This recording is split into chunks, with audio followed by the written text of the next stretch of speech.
Le mois sans tabac est effectivement une période de l'année très particulière qui va permettre à de nombreux fumeurs peut-être de faire le point sur leur consommation de tabac, de voir où ils en sont par rapport à cette consommation et peut-être de s'engager dans une démarche de sevrage. Voilà, donc c'est une période importante qui permet de réfléchir, qui permet d'avancer dans son tabagisme pour en sortir. Et ça, c'est vraiment quelque chose d'important puisqu'il faut vraiment considérer que le tabagisme est un processus évolutif. C'est-à-dire que les fumeurs, à un moment, sont prêts à s'arrêter.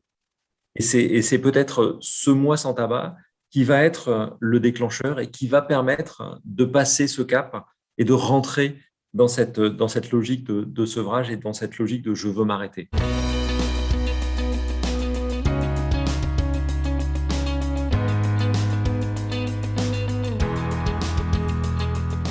Le tabac, c'est plus de 90% des cancers du poumon. C'est une part importante de tous les problèmes cardiovasculaires. On parle du cancer du poumon, mais il n'y a pas que le cancer du poumon. Il faut bien voir que 10% des cancers du sein chez la femme sont liés à la consommation de tabac. Donc, on sort de Octobre Rose. Il ne faut pas l'oublier, 10% des cancers du sein sont liés au tabac. Donc, c'est le cancer de la vessie et des tas d'autres aujourd'hui, on le voit très bien, des tas d'autres cancers sont liés à la consommation de tabac. Donc ça, c'est cette partie santé. Et puis, chez les jeunes femmes, tabac et grossesse, ça fait mauvais ménage. Tabac et pilule, ça fait mauvais ménage. Et s'il y en a un des deux à arrêter, c'est certainement pas la pilule. Ensuite, il y a des dimensions maintenant qui émergent et qui nous semblent évidentes aujourd'hui, mais qui sont malheureusement là depuis très longtemps. C'est les dimensions environnementales. Le tabac, aujourd'hui, c'est 84 millions de tonnes de CO2 dans l'atmosphère. C'est aussi l'exploitation des enfants dans les champs de tabac. Et rien que le Malawi, c'est 80 000 gamins qui sont dans les champs de tabac, exposés à la maladie de la main verte. Quand on ramasse la feuille de tabac à main verte, on a des nicotinémies qui deviennent absolument énormes. Et ça devient pathologique chez les enfants, ça amène des troubles du développement cérébral. Ils ne vont pas à l'école, il n'y a plus de culture vivrière. Donc ce sont des gens qu'on appauvrit. Cette dimension environnementale, aujourd'hui, elle est aussi particulièrement importante.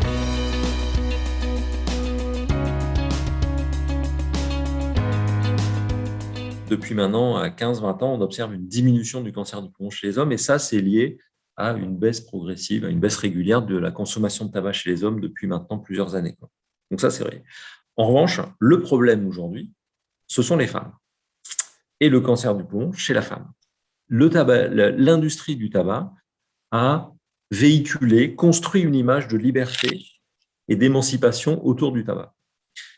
Ça, c'est une image qui a commencé, qui est apparue dans les années 60-70, qui a perduré ensuite. Et énormément de femmes, malheureusement, sont tombées dans ce tabagisme à cette époque-là. Ça n'a fait ensuite que croître. Et aujourd'hui, sous couvert justement d'une forme d'émancipation, d'une forme de liberté associée à cette consommation, qui est complètement illusoire, néanmoins, et malheureusement, énormément de femmes sont tombées dans cette consommation. Aujourd'hui, ce qu'on observe, c'est que chez la femme, le cancer du poumon est en pleine explosion. Et il est lié à ces consommations qui ont débuté dans les années 80, enfin fin 70, 80, 90.